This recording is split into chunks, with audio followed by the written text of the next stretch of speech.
to another special guest, the gorgeous Henriette Maguire. Henriette has been in the fitness industry since 2004.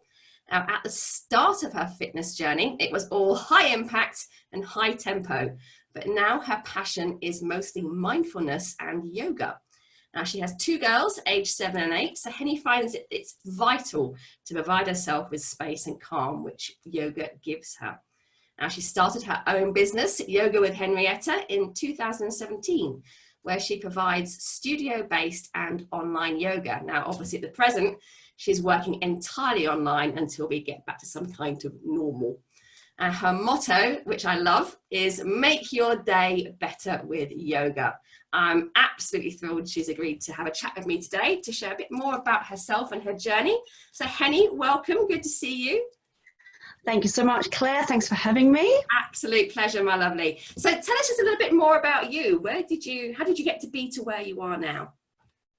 Well, it's happened actually way before 2004, to be absolutely honest. It started probably back in the 1999, 2000, where I came to a point in my life where I was very unfit. I was a lot bigger than I am nowadays.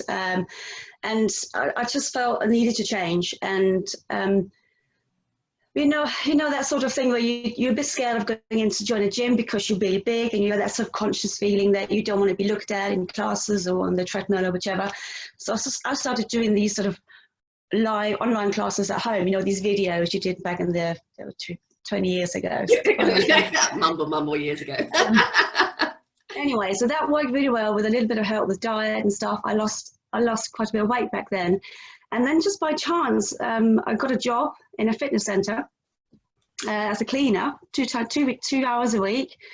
And my pay was free membership, which was fabulous. So I did a bit of cleaning, and then I got free membership using all the classes, all the gym equipment, as much as I like for that whole week, that whole month. So I started just attending classes and got more and more into classes. I really liked step, and I love body pump, I love body combat. I love body combat a lot, so I went to a lot of those classes. And I just got really good at it, and to the point where one of the instructors said to me, you should do this yourself. You should be in front of people teaching people, So I was like, oh, okay, because I was just sort of gaining a bit of confidence, and I was very shy when I was younger and didn't want to speak up. I was afraid of talking in front of people, and very subconscious, very shy. And I thought, okay, if she believes in me, maybe I can believe in myself and give it a go. So I qualified and started teaching some of her classes. She went on holiday, and that's how it all started really back in 2004 when I qualified. Yeah. Back then, and then I moved here in 2005 and just continued, and then I just kept adding more classes on my repertoire. And yeah, so it's just a bit of a big long journey with a bit of normal work and a little bit of fitness work, a little bit less normal work, a little bit more fitness work, and a little bit less normal work, more fitness work, just fitness work, which is awesome. So I'm very fortunate, really. That's fantastic. My story. Fantastic. So I know Heni from when she was into the more high tempo, high impact kind of thing. We were friends. I did a lot of her classes, and she is Heni. You are an absolutely adorable teacher. You're so much fun. I particularly like it when you start singing during classes. Singing. So what prompted the change for you from all the high impact stuff to yoga? Well, to be honest, it was mainly injuries really. So I started to get a little bit of niggles. I injured my knees quite a bit. When you can just feel something's wrong in your knee, and it puffed up, and it turned out I had some scans and things, and it turned out I had some problems. And the consultant said to me back then, if you ever want to become better again, if there's nothing to be healed properly, you need to stop what you're doing. And I was like, not sure about that.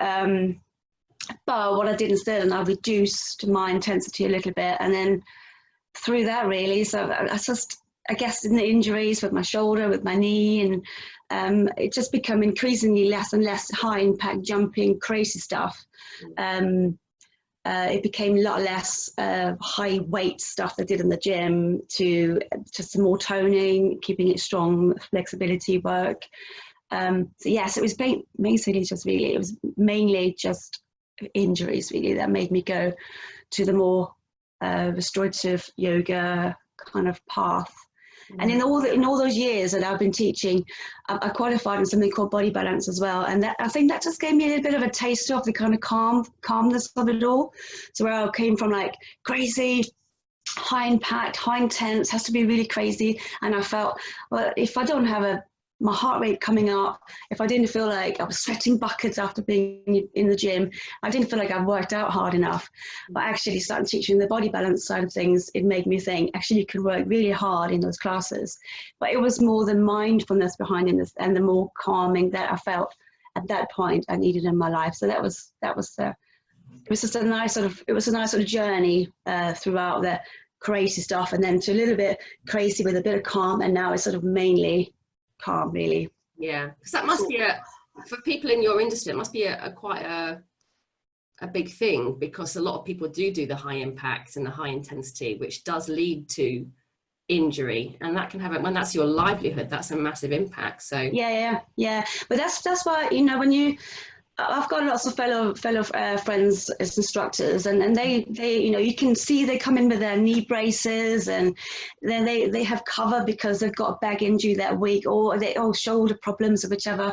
But you also see those people now started gaining Pilates qualifications, yoga qualifications, and now they're starting to go into that journey of the more calming, listening out to your body in a different kind of way. So I think this is a natural kind of progression really. Yeah, and I remember doing body balance for the first time with you, and I thought, oh, this will just be stretching. It'll be lovely. It's a lovely little bit of stretching. I've never sweated so much in my entire life. It was so hard. So if you think stuff like yoga is a cop out from exercise, it's really, really not. It's just a different way of doing it. Oh yeah, definitely.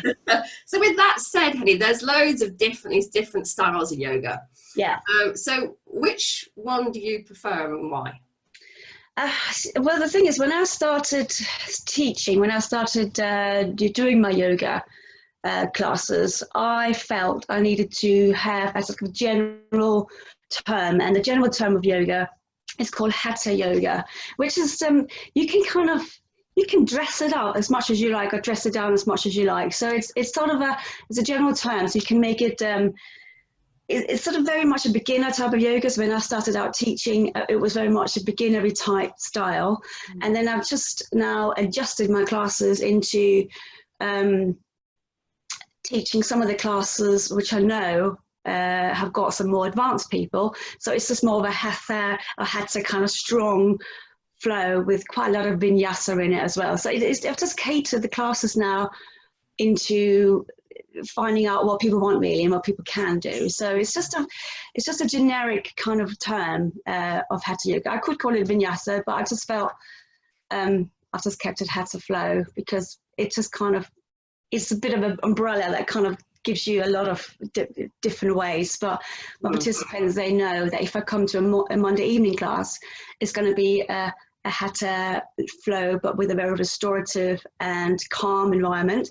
And they know when they come to Saturday morning, it's going to be hatha flow with a strong mindset, a lot of holding poses, quick jumps back. But every week I change it really. So it's very, very different. So yeah, so I just cater it to the class, and also the timing of the class. So if it's Monday nights 8 till 9, so it has to be a calm one for me, because if it's too dynamic and crazy, then people go away feeling all wired up, and it's kind of bedtime, isn't it? Yeah. Well, anyway, about 9. Yeah. For us old people. I want to be wired out myself at that sort of time, but you know, Saturday morning, 10 o'clock finish, you feel invigorated to get on with your day. This morning yoga hit finish at 8, you know, you just really just blare the day out now. So it's sort of, you can just you can cater it to the time and the day and people that you teach. So it's amazing. Yeah. So you mentioned a very interesting phrase there, yoga hit. Yes. Tell us a little bit more about yoga hit. It's something that I've tried quite a few times. Quite a lot of times I've just go onto YouTube, and I've done some sort of power yoga classes myself, and I really like. I still kind of like the high impact theme of it, but for me, it's the linking of the breath and the pauses in between sometimes that you can take, and it's sort of high intensity training, but with the yoga poses, yoga combinations. So I really love it. It's something that I'm considering adding more classes on because of this pandemic we're living in and stuff. And I feel for me that's a really good opportunity to add them onto my little timetable during the week, because it has had a really good what do you call it, feedback. Yeah, people like it to have half an hour, and it's potentially sweaty but not too sweaty, and it's just that kind of energy that you have after you've finished, and you can just get on with your day afterwards. And when you do it at home, you can do it, click on at 7:30, you finish at 8 o'clock, you can be showered by 8:10, ready to go to work by 8:15. So it's a really convenient way to do it as well. So yeah, for me it's really fun. It's a fun class. Yeah, it is actually. I did this by my little pond as well, which was awesome. I had the swan and the ducks in the background. So it was quite lovely. So you've also mentioned mindfulness, Heni. What is mindfulness to you? So mindfulness for me, it's sort of, I don't know, it's just paying attention to yourself, paying attention to definitely yourself. I think yourself, you have to be number one. You have to really think, if you don't look after yourself, then you can't look after other people anyway as well. It's trying to slow down and just notice things. It could just be just going for a walk. Mindfulness for me is just going for a walk. It could be going on my own. It could be going out with my kids and my husband. It could be mindfulness is very simple things. It's like sitting in my garden and enjoying a cup of tea, and just thinking and just have that calm feeling. Living in the moment, I think very much it is, isn't it? Living in the moment and accepting all your faults and celebrate all the good things as well, isn't it? So it's sort of, and for me also breath practice as well. So when I feel a little bit anxious, or not that I have that sort of anxious feeling, I don't tend to really get anxious, but if I've been a little bit worried about something, or if I do feel anxious, especially to do with my children, then that breath practice, it just really helps. Focus on your breath. That's definitely is a mindful feeling for me, definitely. Yeah. So. I think probably mindfulness is very, very personal to each individual. What might be mindfulness to me might not necessarily be mindfulness to the next person. But no. I think that's a really good point. It's certainly about allowing yourself to take the time out for yourself, and just it doesn't have to be long. It could be a few minutes. Some people meditate for an hour, and for them that's mindfulness. But other people sit in the garden and with a cup of tea and for 5 minutes, and for them that resets them. But it's really interesting about the breath, because that helps to reset the body's system. So that's interesting that you brought that in. I'll give you an example actually on that one, because I remember there was something going on with my oldest one. There was something going on in school, and I remember leaving school in floods of tears because something has happened.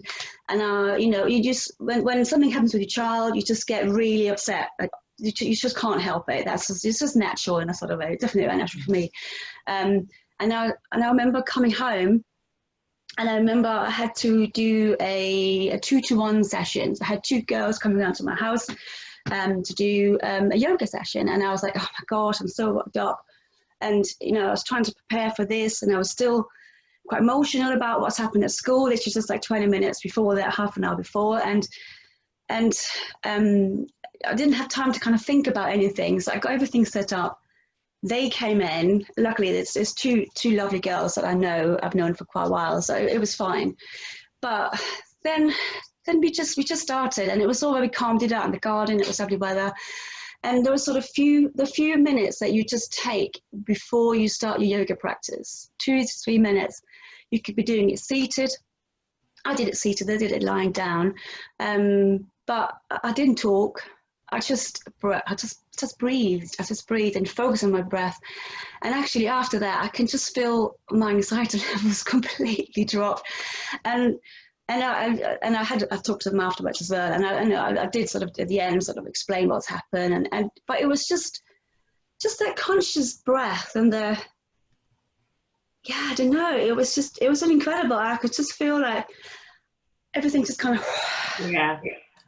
I didn't know how to do it, and it was fine. And I had an amazing session with these two, and it was fine. And I was worried about, oh my God, I'm feeling so emotional. It's going to be such an emotional class. I'm going to be all faffing about and worried. But actually, just a few moments of just conscious breath that really it just helped me. Yeah. And I think that's the really key word, is the conscious. Yeah. Everyone can breathe. We're doing it all the time, but it's becoming. It's the way that you breathe. Absolutely. Yeah. Awesome. So I know you've done a lot of in studio classes with yoga. I know you've now taken it online. So do you think that online yoga is just as effective as being in a studio? That's a very good question, actually, because I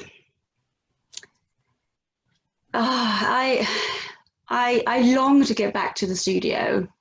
I do, because I do like to see people. I love the interaction with people. Yeah. And I also feel, for me, teaching yoga, I very much do with alignments. And I do go around and I do I'm very much a touch and go kind of thing. So I would go and push a little knee out, or I would relax the shoulders, or I would sort of help them with a stretch. So I am sort of not grabby, but very sort of mindful movements, mindful adjustments, what you call it in yoga.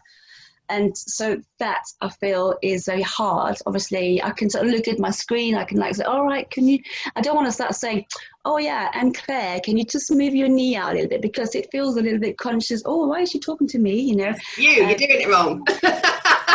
It's very much a generic sort of say, oh, look at your foot. Look at everybody's feet. How is your right foot looking? It's a right, blah, blah, blah. And then you can kind of help them for that. But I think online yoga, unless you do advertise with a beginner's online class, then it's as beneficial as doing normal yoga, I think. Yes, yeah. I think if you are starting out and you are online, it'll have to be some sort of one-to-one. You'll have to have someone there to look at you perfectly and stuff. And it's difficult in a class situation to be on everyone, spot everybody.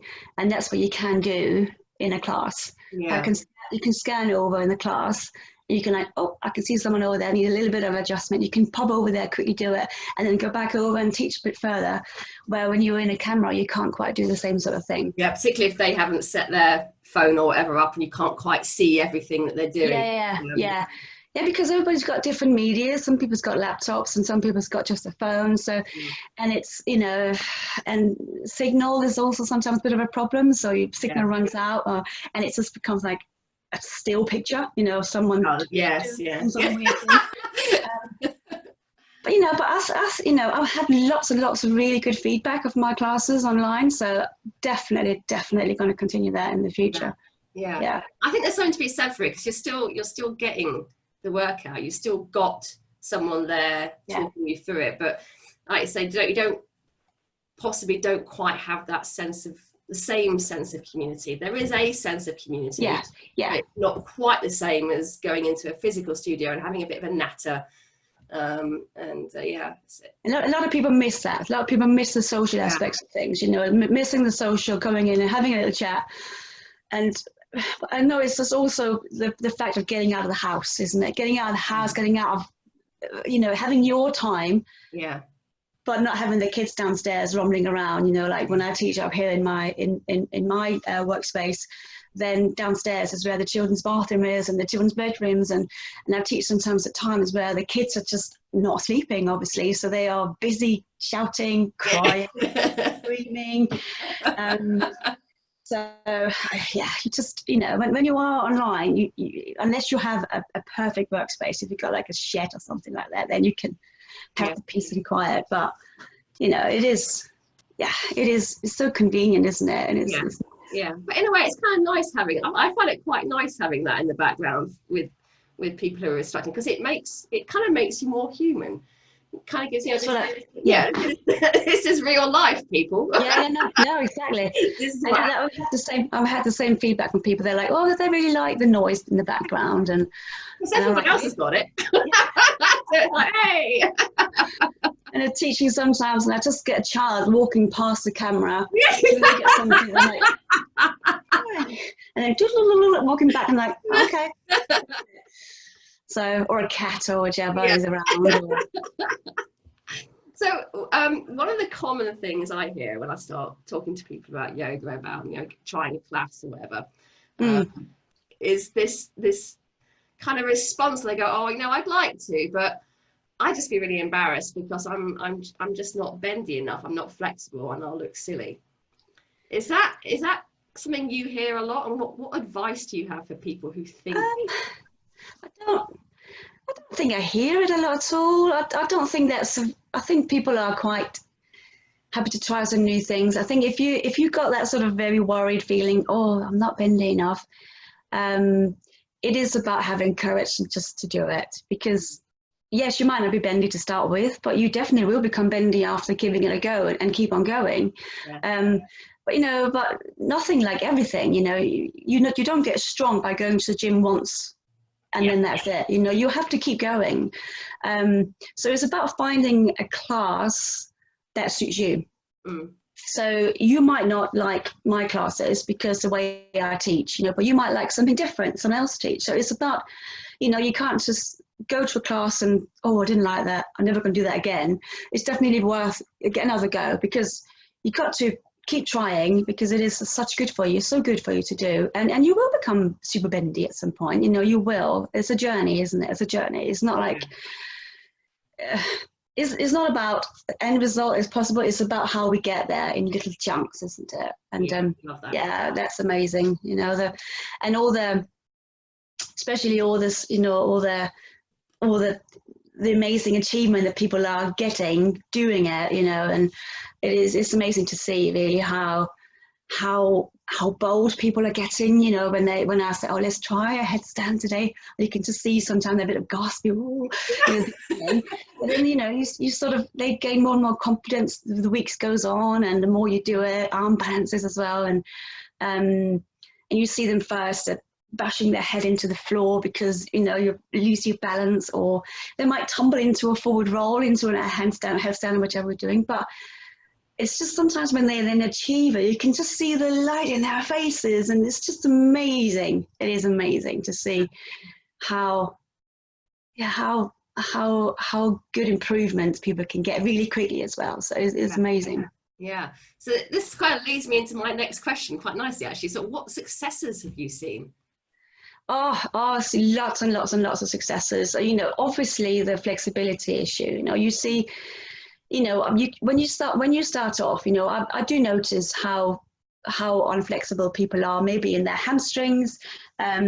Maybe I see the way they're doing a downward facing dog and it looks a little bit uncomfortable. It's to do with where do they have their leg in tree pose? Do they take the easy option? Do they try and go the harder option?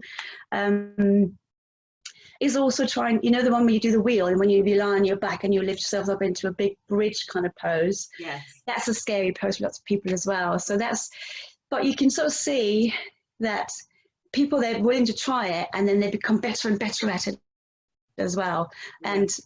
And backaches, when people tell me, oh, I used to have such bad backache, but now when I've started your classes, it's gone away. And it's incredible really how yoga can make your body better really in that sort of sense. And it is really sense of movement. I love it. Yeah. I love the whole reference to it's a journey and you can't just expect to do one. And I think there's a tendency for people to come in and have a look at the instructor and think, oh, I'm not that bendy, I could never be that bendy, and they get all disheartened. But it's like, well, dude, this instructor's been doing this for like 10 years. We didn't come out of the womb in downward dog pose generally. Unless you're very unlucky. You know, this is an accumulation of work, but people will only ever just see the end result. Yeah. And it's hard and sometimes think, well, I can do that, but I just need to take that little steps forward. Yeah, but it's the same with everything, isn't it, Claire? Because it is, you know, same with diet as well. You know, it's the same with anything. People want a quick fix, don't they? Oh, I've got really bad back. Oh, do yoga, and then they try one and says, oh, that didn't really help me. No, you've got to keep going. You know, it's with everything, isn't it? You know, you've got to keep going. You know, otherwise, and do it the way that suits you. You know, so it suits you in the time that you can do it, and so it's not a problem in a stressful situation. Oh, I really have to go and do yoga tonight. I don't really want to. You don't want to do that. You don't want to have that mindset when you go into a class. You want to feel positive and open for it. Yeah, love it, love that. Yeah. So Heni, tell me, what are your plans for the rest of the year? What is happening in the world of Heni? Oh, my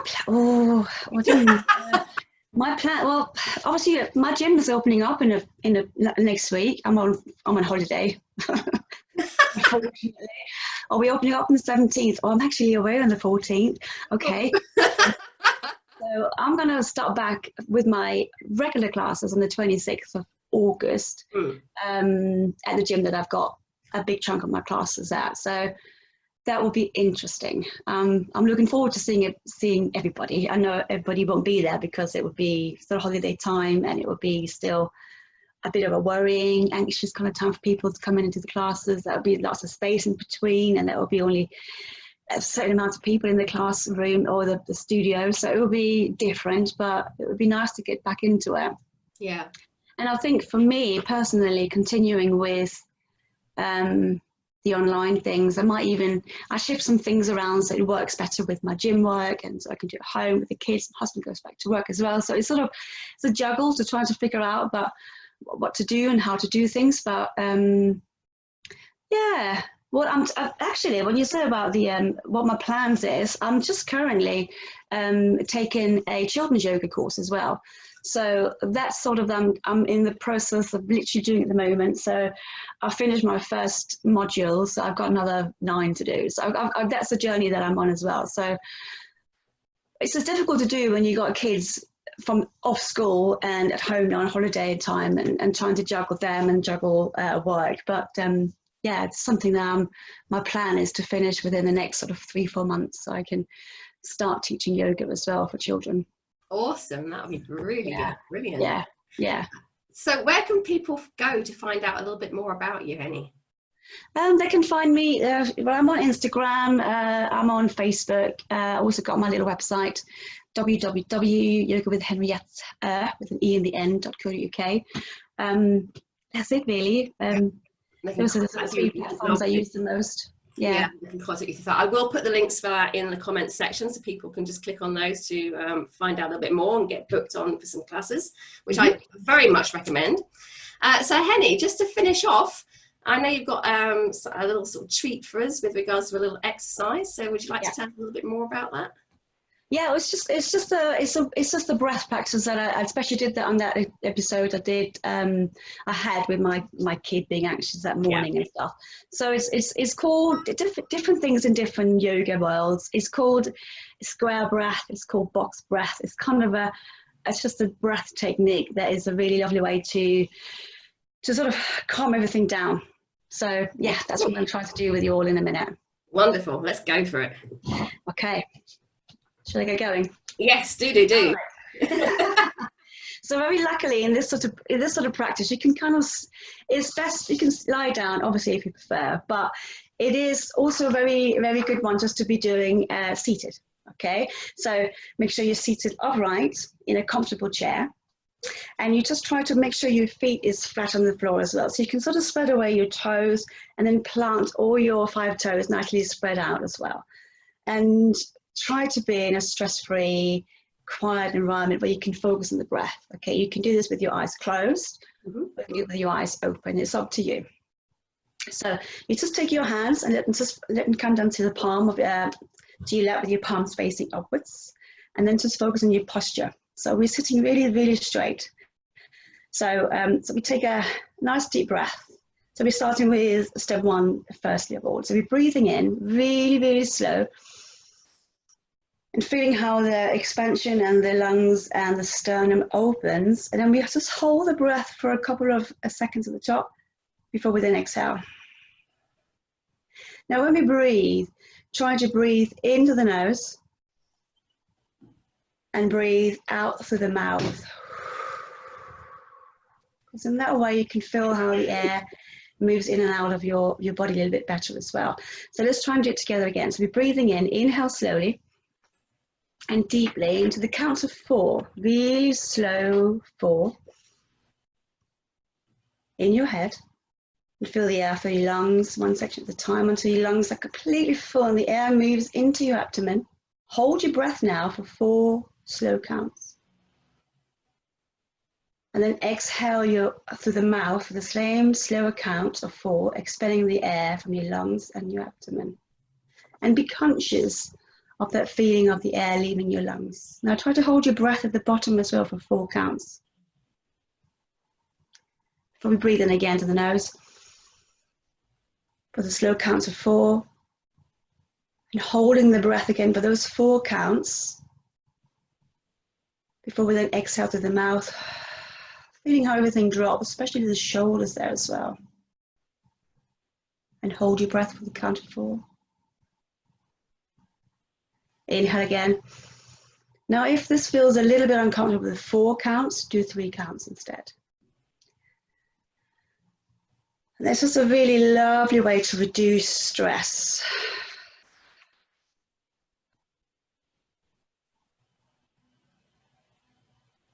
Let's just do 2 more, just like that.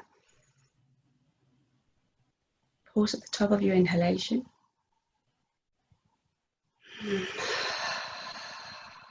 Feel how everything literally empties out when you exhale. Just do 1 more. And then the breath travel right down into the pit of your tummy. And then exhale again after those little breaks. And if you've got your eyes closed, softly, let's just gently open them. There we go. Nice. And you can do that for a bit longer, but it's quite nice. I feel quite calm now myself. Anyway, so there we go. Chilled out. That's brilliant. Thank you so much for your time. I really appreciate it. I appreciate you. Thank you. Thank you for having me. Really appreciate that as well. Oodles are fun. Oodles are fun. So like I said, the links to find out more about Heni and to get booked in for her awesome classes will be in the comments section. So do go and check it all out. Heni, have a wonderful rest of your day and I will see you again very soon. Thank you, and to you.